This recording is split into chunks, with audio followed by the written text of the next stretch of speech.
গল্পের নাম লণ্ঠনের আলো। অধ্যায় ৩, ডায়েরি। এলিনা একদিন বাড়ির দালানে খুঁজে পায় তার ফুপুর পুরনো ডায়েরি। সেখানে একের পর এক পাতায় লেখা ক্যালেবের কথা, যিনি নাকি বহু বছর আগে এসেছিলেন। ফুপু বলতেন ক্যালেব কখনো বুড়ো হননি, কখনো বদলাননি। শেষ পাতায় লেখা, সে আসে যখন বাড়ি তাকে ডাকে, যখন কোনো হৃদয় ভেঙে পড়ে তখনই সে পথ খুঁজে পায়।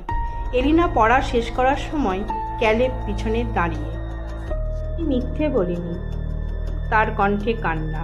আমি বহু বছর আগে এই বাড়িতেই মারা গিয়েছিলাম। সেই লণ্ঠনের আলো আমাকে বেঁধে রেখেছে। যখন কেউ হৃদয়ে ব্যথা নিয়ে আসে, বাড়ি তাকে ডাকে, যদি সে আমাকে মুক্তি দিতে পারে অথবা থেকে যায়। গল্পের শেষ অংশটি জানতে হলে আমাদের সাথে থাকুন। অধ্যায় ৪, সিদ্ধান্ত। আরও ভৌতিক গল্পগুলি শুনতে হলে আমাদের চ্যানেলটি সাবস্ক্রাইব করুন। ধন্যবাদ।